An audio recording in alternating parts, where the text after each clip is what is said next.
A Fox News alert, and tensions are running high at this year's G7 summit. President Trump blasting French President Macron ahead of their meeting, calling him indignant. This after the two leaders traded Twitter barbs over trade, and President Trump keeping up his attacks on U.S. allies as that G7 meeting begins in Canada. All of these countries have been taking advantage of the United States on trade. You saw where Canada charges our dairy farmers 270% tariffs.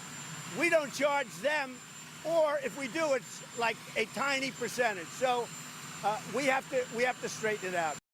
Joining us now, Nile Gardiner, director of the Margaret Thatcher Center for Freedom at the Heritage Foundation. Nile, freedom means free trade for a lot of people. Does the president have it right? I mean, is the trade free and fair between us and the G7 partners?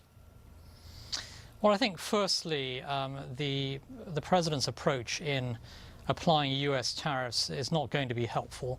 I think this certainly will result in job losses here in the United States, actually, as a result of likely retaliation from Europe, but also from Canada as well, and probably Mexico in addition to that.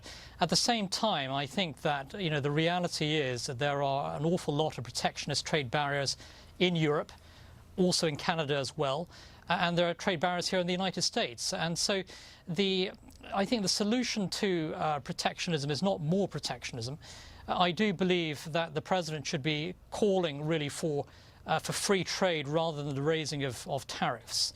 And without a doubt, I think you are going to see many European countries who are certainly doing a lot of saber rattling right now and looking for a trade war. So this only encourages protectionists within Europe, and I don't think this is good for the U.S. economy or for U.S. workers. The solution, of course, is to lower trade barriers, tariffs on both sides of the Atlantic, and both sides will gain if that is the case. Is there the possibility that he's essentially bluffing, that some of these tariffs that he's establishing are meant to go up and then come down if some of these other countries reciprocate?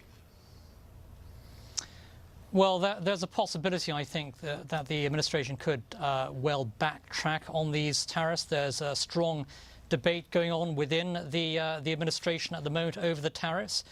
Many within the administration, also, of course, on Capitol Hill on the Republican side, are very opposed to the tariffs.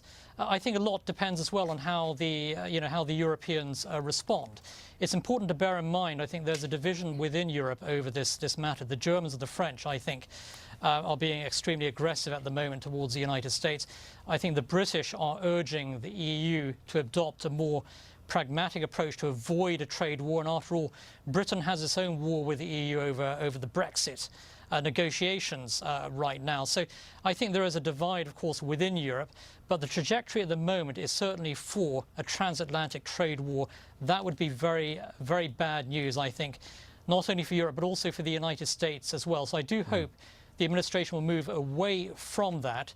And I do hope as well that European leaders as well will move away from a trade war and talk about lowering tariffs across the European Union. Well, the Germans and the French are not happy with President Trump for pulling out of the Iran deal, because that potentially is going to cost some of their very large companies a bunch of money, right? Yeah, I think that's an important backdrop actually to this G7 summit as well. The right decision, in my view, for the United States to withdraw from the Iran nuclear deal, which is an absolute disaster. And let's face it, you have French and German companies up to their necks investing in multi-billion-dollar deals with Iran, the world's biggest state sponsor of international terrorism.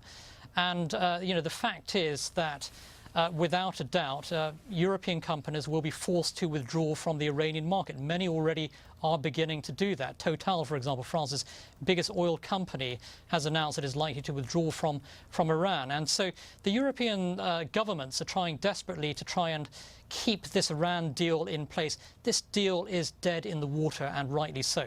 And as if the president hasn't already ruffled enough feathers at the G7, now he suggests that Russia ought to come back in and make it the G8 once again. What do you think about that?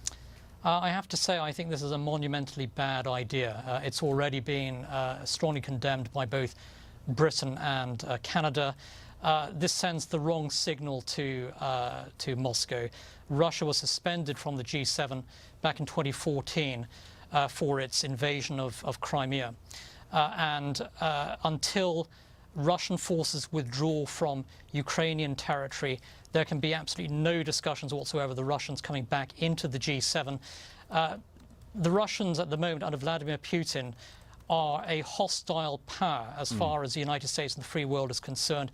You cannot send signals to Moscow that they can be let back into this club unless they demonstrate very clearly that they will completely withdraw from Ukraine and also from Georgia as well. The Russians are not our friends at this time. And let's not forget about the shoot down of that Malaysian jetliner, which the Dutch investigation said came from a Russian anti-aircraft missile, the Russian election meddling in this country.